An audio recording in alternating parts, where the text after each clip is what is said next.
Saya ambil contoh, ada informasi yang menyebut tentang penghapusan UMP, upah minimum provinsi, UMK, upah minimum kota kabupaten, UMSP, upah minimum sektoral provinsi. Hal ini tidak benar, karena faktanya upah minimum regional, UMR, tetap ada. Ada juga yang menyebutkan bahwa upah minimum dihitung per jam. Ini juga tidak benar. Tidak ada perubahan dengan sistem yang sekarang. Upah bisa dihitung berdasarkan waktu dan berdasarkan hasil.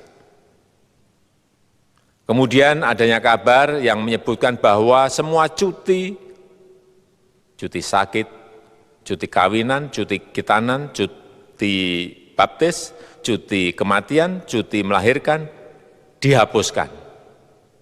Dan tidak ada kompensasinya. Saya tegaskan juga ini tidak benar. Hak cuti tetap ada dan dijamin.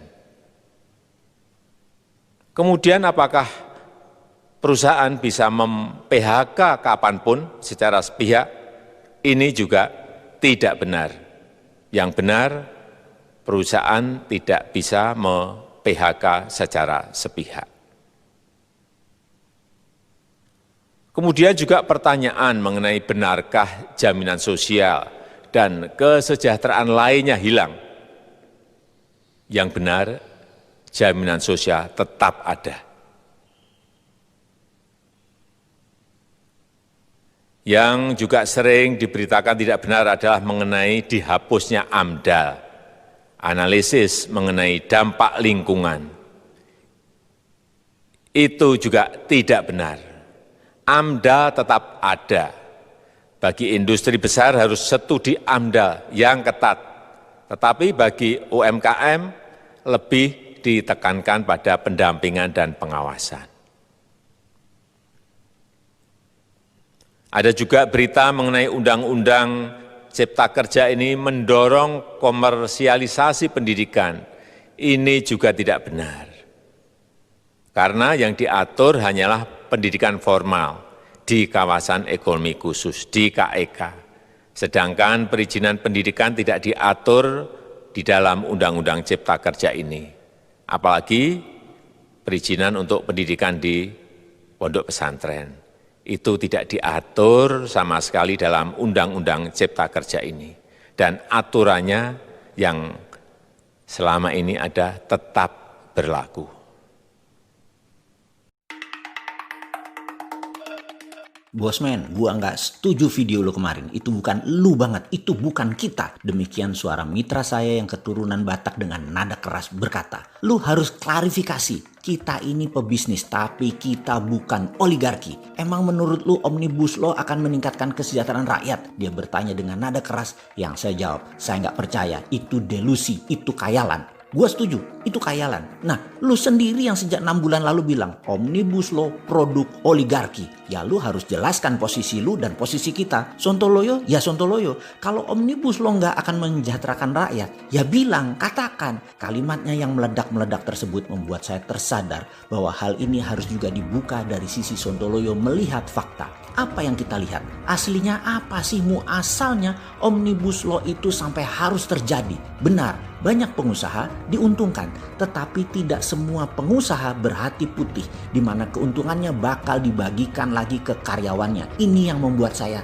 tersadar. Kita tahu, kita bicara kali ini bukan pengusaha UKM, tetapi pengusaha yang non-UKM yang hanya 3%, tetapi mereka menguasai 50% peredaran uang serta kendali ekonomi makro Indonesia. Mereka diuntungkan oleh Omnibus Law, tetapi apakah mereka peduli dengan karyawan, buruhnya, dan hatinya putih? Maka kalau boleh saya jawab jujur, sedikit sekali yang hatinya putih. Mereka dengan Omnibus Law akan semakin kapitalis. Kapitalis elitis, yaitu mereka para oligarki dan BUMN. Betul, keduanya elitis yang diuntungkan amat sangat dengan Omnibus Law ini. Rakyat di bawahnya bagaimana? Rakyat hanya menunggu kebaikan mereka. Sekali lagi, bukan hak yang akan didapat, tetapi menunggu kebaikan. Yang kalau bosnya nggak baik, makan tuh sandal. Gigit jari datul rakyat jelata. Ini kan anjrit banget. Jadi kita kembali ke asal muasal Omnibus Law yang terpaksa deh kita buka juga daripada disimpan. Aslinya adalah saat ini banyak pejabat Indonesia terpesona dengan beranda depan negara Tiongkok di dalam membangun ekonomi. Mereka terkagum-kagum dengan halaman depan rumah Tiongkok. Terlihat indah, megah, dan cepat sekali dicapainya kemajuan ekonomi Tiongkok. Aslinya mereka termakan propaganda Tiongkok. Mereka hanya diperlihatkan halaman depannya saja. Tidak dilihatkan WC-WC dan dapur di halaman belakang. Kekaguman dan keterpesonaan ini membuat cita-cita banyak pejabat tadi ingin melakukan hal yang sama di Indonesia. Lalu Tiongkok dianggap kakak tertua dan nasihatnya didengar. Bahwa salah satu syaratnya adalah buruh harus murah untuk kompetitif produksinya. Kemudian juga kendali atas lahan atau land reform, di mana kalau negara memerlukan maka pemilik lahan sudah tidak ada haknya atau kecil haknya. Di negara komunis yang otoriter hal ini bisa dijalankan. Namun di negara demokrasi suara rakyat jadi tertindas. Makanya perlu perlindungan hukum. Dibungkuslah dengan Omnibus Law. Karena itu kita mengatakan nggak akan jalan Omnibus Law untuk mensejahterakan rakyat. Karena tangan besi harus dijalankan. Tidak ada kompromi demi murahnya biaya produksi. Jadi yang diinginkan banyak pejabat sekarang adalah meningkatkan GDP. Dan sungguh meningkatkan GDP belum tentu meningkatkan kesejahteraan rakyat. Ini harus diluruskan cita-cita banyak pejabat tersebut. Memang terlihat manis undang-undang tersebut dibungkus dengan kata dalam tanda petik cipta kerja.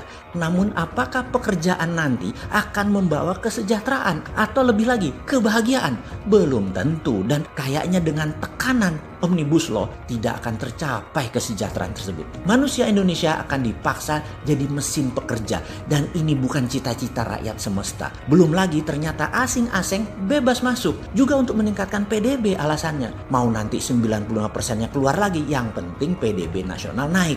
Bukannya hilang itu tenaga kerja asing di Sulawesi. Pasti bakal nambah, iya, karena demi PDB. Mengapa mendadak bernegara kok jadi bengis begini sih untuk mencari materi? Jangan begitulah bos, jangan terlalu materialistik. Kita Indonesia, kita demokrasi, kita bukan negara otoriter. Kita mencari kesejahteraan dan keadilan dengan cara manusiawi, dengan cara elegan, dengan lebih adil. Jadi kalau dikatakan Omnibus Law adalah produk oligarki dan otoritarian, ada benarnya dan pasti. Lalu ke depan bagaimana? Saya secara pribadi dan kita rakyat jelata mengajukan saran untuk mencabut Undang-Undang Cipta Kerja atau tunda pelaksanaannya. Sebaiknya kaji ulang lagi demi bangsa dan negara. Stop terpesona dengan asing dan aseng. Jangan ukuran PDB naik atau angka-angka statistik naik jadi tujuan bernegara. Janganlah. Yang benar adalah rakyat sejahtera, haknya dijaga, suaranya didengar, adalah solusi terbaik itu semua.